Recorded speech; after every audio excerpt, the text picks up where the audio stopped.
We smoking on trees, we crushing up leaves, we rolling out peas, we rolling them trees. We smoking big gas, we smoking on peas, not them ounces no more. We smoking out peas. Ooh, we smoking out peas. Ooh, we smoking out peas. 3, 2, 1. It's your boy Zay, and we back with another official site fashion. And you know, on one with it again. It's your boy Hassan. And it's your boy Zion. Back again with yet another episode facilitating the spread of positive cultural influence in official science fashion. And Yes, today sir. we got a lot of new faces in here. How you ladies doing today? Good. Man, we want to thank you guys for coming on our platform. And we wanted to switch it up and get a female point of view because we feel like we've been really male dominated lately. And Most definitely. we got a lot of beautiful ladies on our campus, so we said, why not have them on the podcast? So, can you guys introduce yourselves? Just say where you from. I'm Amira and I'm from Vegas. I'm Vivica and I'm from Jersey. I'm Iman and I'm from Delaware. I'm Rashana, I'm from Cali. Cali, okay. So today, man, we gonna talk about the same thing we always talk about here, man, the fashion, the financial literacy, and the mindset topics. But let's start from where we at, man. We in Columbia, South Carolina, so you guys are all from different places. How have you guys adjusted been coming to a place like Columbia in the South and like its traditional morals and just everything that come with it? How do y'all feel about that? Very eye-opening. Very eye-opening. Different culture, all that. Yeah. And I think definitely being on a college campus, you really get to experience, everyone, and where they're from. But overall, Columbia as a place is very beautiful. You just have to venture out and, just experience the city. Most definitely. So, what's a specific culture shock for each one of y'all that like you ran into? yeah. The Southern hospitality, like that's a real thing. Oh yeah, Yeah. 100%. Like Vegas people don't speak. That's not everywhere. No, everybody's super nice. Nah, Well, when I it's came, not. everybody's super nice, and I was like, okay, like, are you being genuine or? So it's like weird to you when you first came. Yeah, for That sure. was the difference with me when I went to the West Coast for the first time. People was all standoffish and Yeah. stuff. I was like, bro, what y'all like? I can't say hey. Yeah. So like, why did y'all choose the HBCU to come to? Like, was that y'all mindset growing up? Like, I'm gonna go to a HBCU, or like, how did that come about for each of Hey, you? you ain't let them finish their answer. Oh, I didn't. No. My bad. I apologize.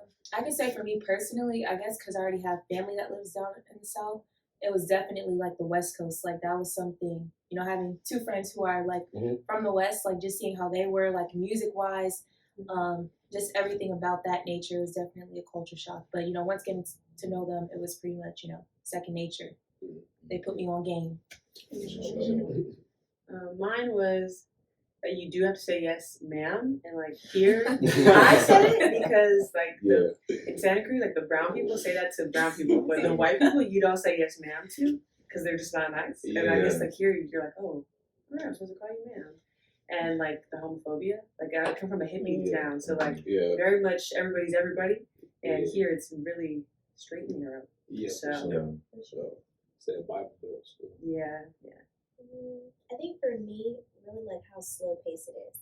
Like coming from Jersey, I'm really like used to things getting done, and like a lot of people here are like, well, let's just wait and see what happens. Like, like I just felt like I had to adjust that. So now, like looking at priorities and stuff. So overall, just kind of adjusting to that and being more aware that people aren't like on your time. Like it's kind of whatever. Most definitely. So like, you guys come from all different places. So like, coming together, like, how has y'all sisterhood like made y'all each better people? Like, what has it done for each of you? Because it seems like y'all are really close. When I see y'all in the library, y'all always look at each other. So like, what does y'all friendship mean to each of you guys? Oh Man. Oh my God. Well, to answer the first part of that question, I think what brought us, our differences is what brought us closer. Like, even though like we're both on the West Coast, it's Vegas and Cali have differences, and obviously them being totally different sides of the country, we had to kind of get used to each other's worlds and like how we do things and stuff like that. So I think it was just interesting. Like it's almost like we learn new stuff about each other all the time. Yeah.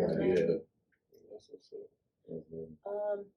That's such a deep question. I think overall, like what, they mean to me, like, I don't know, we can just read each other so well. So it's like we never miss a beat. But we are very close, and I think it's just overall but we are different, but I think we were all raised the same. So like our nature of being, you know, just well respected, you know, humble, you know, we're all raised in the faith. So I think, you know, keeping God at the forefront of our friendship, you know, when one of us are down, like we'll get a scripture, you know, send it to each other real quick. So I think that has definitely, it's our differences, but I think it is like how we were raised similar, like that brought us together even more. For me, I think that they choose to be my friend like every day because I feel like a lot of people, there's a lot of events and you can choose to go to everything. You can be a part of any organization you want, and they still choose to like deal with my irrational anxieties and every day. That's what I'm saying. You know, they're like, Sean, it's all right. Or like, we're gonna go tomorrow. Like they're always wanting to choose to hang out with me. So yeah, that's so feel valued. It's nice. So like y'all were all friends from the jump, or did it slowly like build up? Like how did it happen? we were basically. You can tell a story how we met. Yeah. So, Rashonda, everybody that knows Rashonda knows she's very personable, she's friends with anybody. She's friends with anybody. And I remember it was moving day, I think, or the day before or something. And I saw her, I was walking in with my mom. And keep in mind, this is still, even though she's from the West Coast, but this is that part of like, why are people so nice here? I walked in, and I think we DM'd on Instagram or something for like a quick. She messaged me, so let's not go there. A short exchange.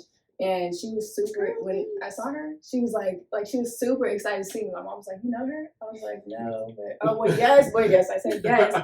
But we didn't know each other prior to that. Because she was like, did you know her from home? I was like, no. She was super sweet. Anyways, we became friends. Or cool.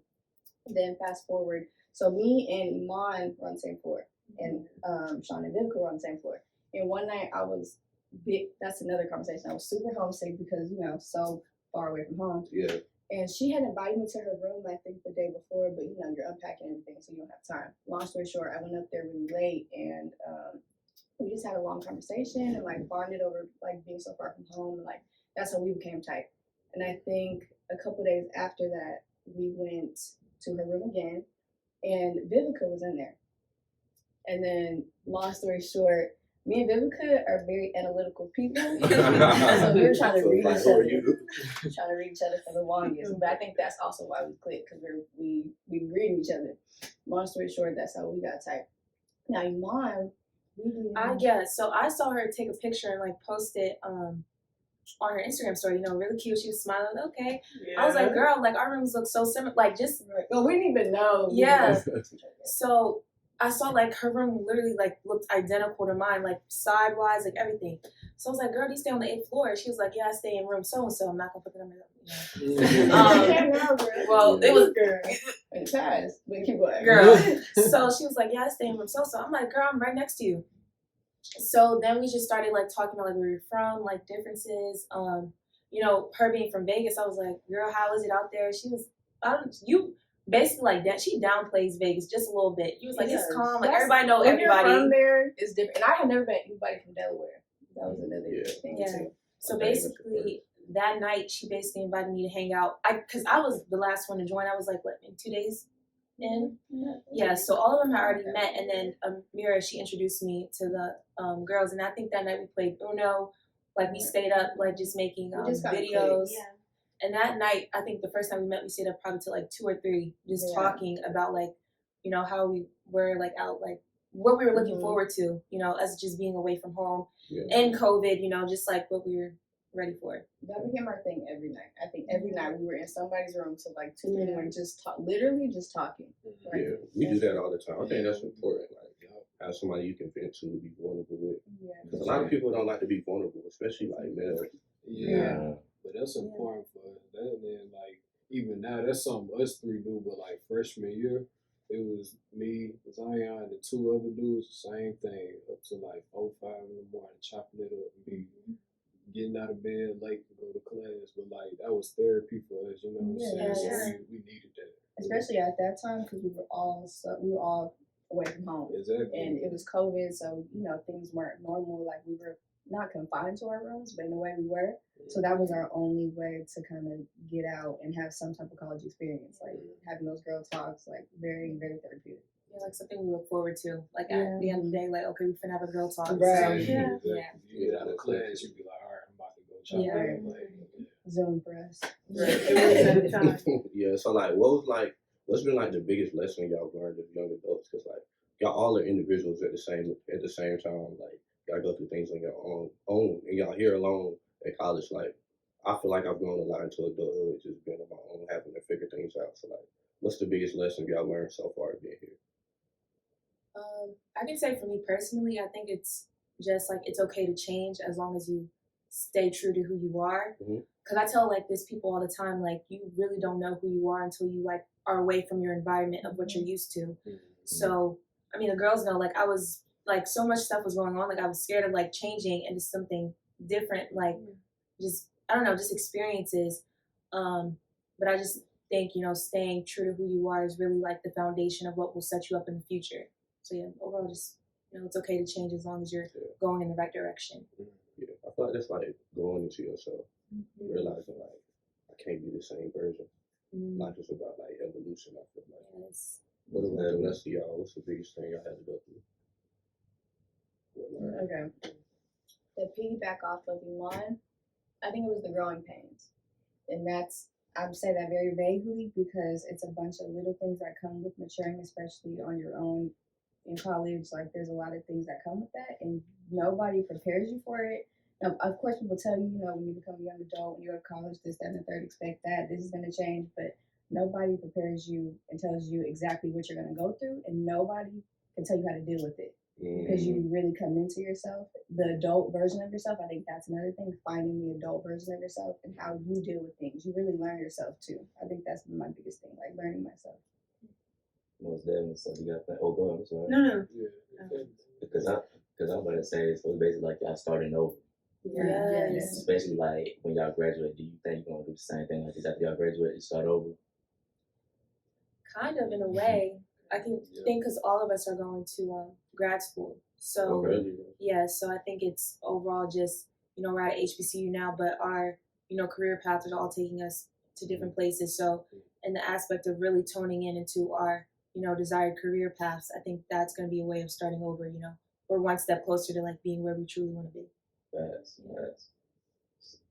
So like, how do y'all feel about like we're talking about the sisterhood? How do y'all feel about male and female interaction on campus? Like, do you feel like the males on campus are respectful? Do you feel like you said stop right there? Yeah. Let's talk about the respect piece. Like, how y'all feel about males on campus and how they treat females?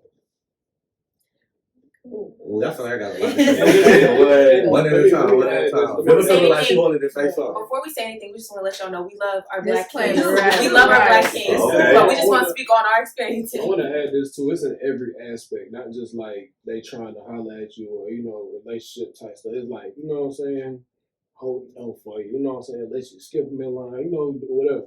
It could be anything. All the mannerisms. Yeah. Okay.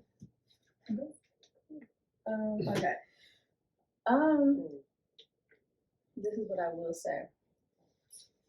On Benedict College campus, there are some nice young gentlemen that respect women and definitely have been respectful and had our backs as long as we've been here. But I will say there's the other side of that, like anywhere else.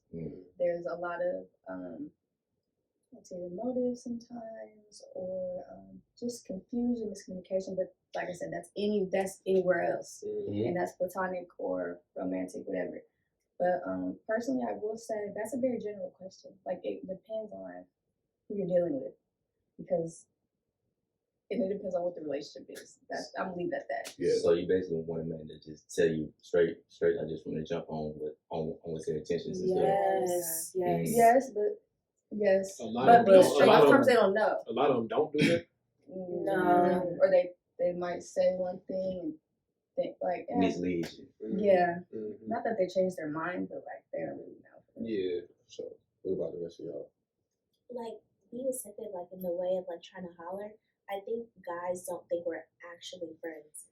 Like you'll see a lot of times. You see a lot of times like one will like her pictures inside of my DM, then request to follow her, then DM her. This happened multiple occasions. And like I think, and it's sad to say, like people don't think like girls can actually really be like really good friends, really close, not like talk to each other about everything. So I think in this case, like we kind of see like how not sneaky, but like how men can be like very Oh yeah. like slimy. Mm, I gotta say like Because that. if we weren't as close as we were, there's multiple occasions where, you know, how guys approach, you know, talking to all of us, it could have ruined the friendship. But I think Yeah. because So, we're so intact with each other, like, of course that's not going to happen. But I think overall, guys, I'm not trying to generalize y'all, but I think there needs to be a new way of approaching women. I'm not to toot our own horn, but of our caliber, I think we're very respectable, and I don't know. I just feel like we should be treated how we're treating, you know, other people. So Yeah. Definitely. Approach with high standards. You know what I Yeah. mean? Because y'all hold yourself with high value, so they have to come like yeah, that too, for though. sure. Come with the same value that they see in y'all. Yeah. And sometimes they start like that, but they don't finish off, you know. Yeah. Yeah, that's something I heard listening to YouTube. Somebody was like, some woman was like, men don't follow through. You know, that's accurate. Not thorough. Simple. Yeah.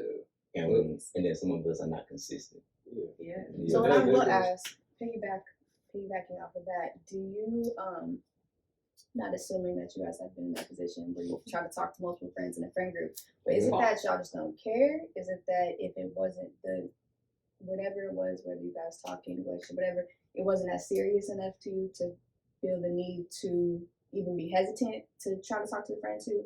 Or like what is it? Like what It's really like the ego though, and then it just depends on like the individual. So some of us men, like we really just don't care. Like, oh, okay, we just pass around. But some men be like, okay, man, I got a history. That's cutting off my morals and my principles. So that's messing with like my integrity. So it really just really just depend on the man though, like yourself. I'd say from my experience, some people just don't know. Mm. Like, cause I done did that before, but then the girl that I was dealing with first had to tell me like, hey, we don't cross them kind of lines. Like just cause we not, dealing with each other no more, you can't go try to talk to her cause like we don't work like that. And I didn't even know that was a thing, you know what I'm saying? So Yeah. it's just a matter of education.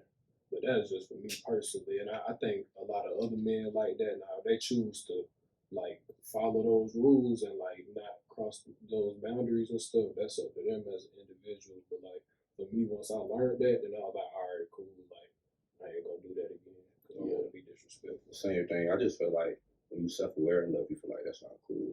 I mean, Yeah. So like, what's been like? Have y'all had to set like hard boundaries with guys? Like, what are some of y'all hard boundaries y'all set? Where people would be like, oh, he did that, so I can't mess with him. No but more. with college and Yeah. my perspective, specifically. If he went on a date with my friend, we cannot go on a date.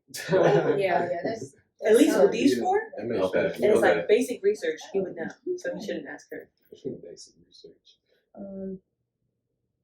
I think are you saying I'm already talking to the guy and I cut them off for this? Like you getting to know him, Oh, or he's trying to court you. Okay. so wouldn't that question depend on the guy? Like what boundaries we set? Because each guy could kind of be different. Well, no, it's like what did the guy do? What is something a guy can do that you could be like, nah, we're done. Yeah. Oh, Like from that perspective.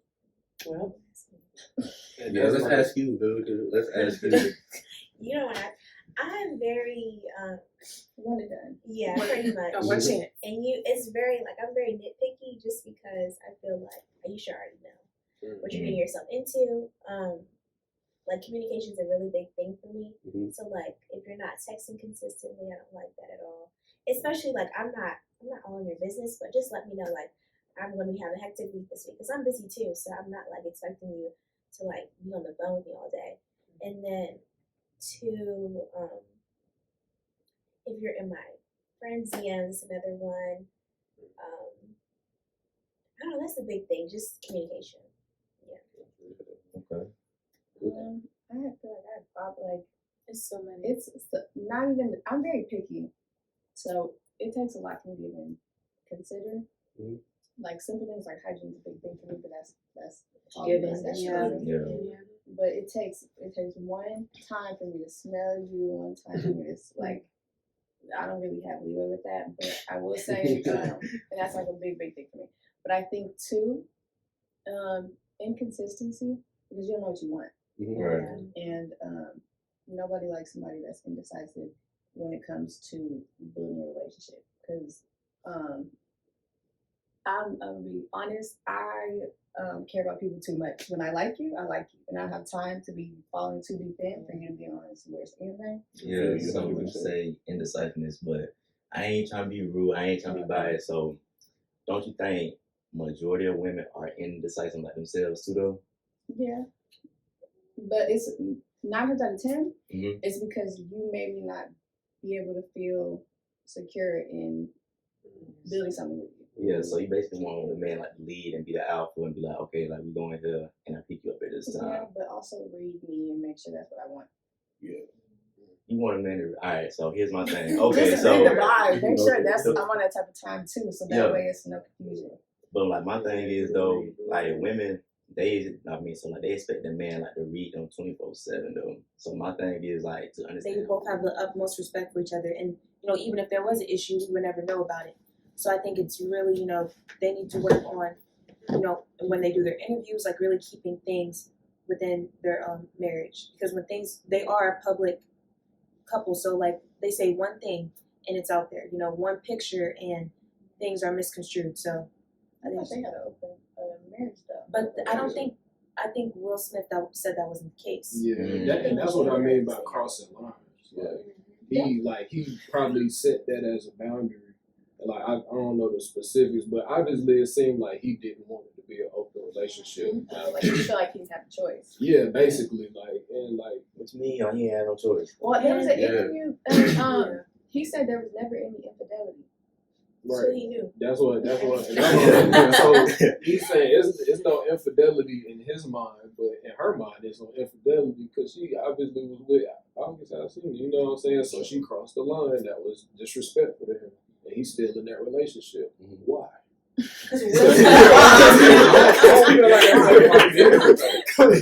Like that's real shit. The kids, the house, the money. Well, Would y'all stay because the kids, the house, and the money? Well, I would put up with things longer, probably. I feel like when the kids turn 18, peace. Oh, Yeah, like that's true. Their kids is grown. Yeah, that's what I'm saying. Their kids live on their own. Like, It's crazy. It was so easy for Will Smith to divorce his first wife. So why is it so hard? This time around. It was and I hard. feel like that's some more like I feel like that's some political shit because like people was getting on him crazy for being with a white woman, but he was obviously happier with her. And now people like, and then people was like, oh, you need a black woman, like they need snow bunnies, you're supposed to be a black king, all this stuff. So like now he feeling some kind of way, his ego stroke. You know what I'm saying? So he probably feel like he gotta be in that relationship. Like honestly, like I'm not who I say I am if I'm not in this relationship. Quick question, Yeah. based on what you just said, like how do you guys feel about, us black women, being, I wouldn't say hurt, but like being like caught off guard, like when you guys pursue someone of a different race? Man, I got this. Man, I got this. You got it. I got it. Because I used to deal with the Hispanic women all the time. So here's my thing, right? So back in high school, you got to think about it. Everybody went to high school, right? But it's just like, it was harder for me to get a black woman because I wasn't the drug dealer, the masculine, like the hood dude or like the all-star basketball dude. So they never looked my way. Like, nigga, you ain't no drug dealer, but hit the Hispanic women like, hey, Chulo. Like, oh shit. Like, so you went to them as default. I mean, but it's just like y'all gave up on me, then I felt some type of way back then. So I was like, you know what? These women, man, they ain't giving up on me. Like, man, they just see me because they like me for me. But now, since we all done grown up, it's different now because y'all done took me to our campus and I see like the black love and everything. I'm like, damn, like, I wish I would just take to see you. Right? Man, it's beautiful. So I feel like a lot of black men, when they go through that in high school, they go for the white women, they go for the Hispanics and the Asian, like, because you got to think about it, every man is not hyper masculine. You know what I mean? They just both ways, or they just masculine, like yourself. Yeah. Just to piggyback off of what Zay was saying, men just go where they feel valued. So, like it's just that. Like if you feel like you're not taken seriously, valued by a certain group of women or whatever, go to the ones that do value you. You know what I'm saying? So if it's the, you know what I'm saying, you see like I see a lot of like super handsome black dudes, you know what I'm saying, like you see him like, dang, you look like you probably got a fine black wife or something, and then you see a fat white lady come on, you know what I'm saying, like hug them around the waist, you be like, damn, like, like You ain't gonna look you in the eye. you feel? And they Oh my look you in the eye. Yeah, They probably drive a PT Oh Cruiser, my gosh. like for real, like that's how it be. And then you be like, damn, what happened? But then you gotta think, like, from a psychological perspective, that woman probably love him to death, you know what I'm saying? Rub his feet when he get home and shit, cut the game on for him, roll his blunt for him, have it ready for him when he gets to the house and shit off work. Like, I fuck with that too. Like, I don't care what you look like, you know what I'm saying? But like, that's real shit though. Like, Go ahead. I only imagine being with a black woman though. I mean, yeah, but like at the same time, when you present it with something like that, like that's what your heart gonna be attracted to. It don't matter what they look like, you know what I'm saying? And If somebody treating you like that, you know what I'm saying? Like, don't really matter. I never look for it elsewhere. Yeah, for You know sure. what I'm saying? For sure. That's the same thing would be like. Yeah, That's why I like would being raised by a black woman, bitch, like, I'm a woman gonna look at me if I bring home a white girl. Yeah. What she gonna say? Like, I mean, a lot of people don't be caring about that shit though. Like, you know, yeah. How y'all feel about interracial dating? I was gonna say, 'cause I don't think girls think like. Well, I don't know. Y'all think like that? Like having my dad been I personally, just being, close with my dad, I think it's just I want to see like that in like someone of that same character. I think just overall like uncles, my grandparents, everybody just been raised by strong black men. So, and shout out to my mom too, but here. yeah, I think it's just being raised by strong women and strong black men. I think it's easy to like want that in somebody else. And going to HBCU, see all the black love, love to see it. But I just feel like on my end, it's definitely, I feel like if a black man was presented someone of their same race or someone of a different race, it's kind of hard to like see who would they pick first, without knowing someone just based off looks. I think I deserve another curver, cause I'm keeping myself from swerving. Left lane on the speed, I'm splurging. Maybe why Kalani's doing me like Irvin. Yeah, restaurant serving, not keeping me from hurting.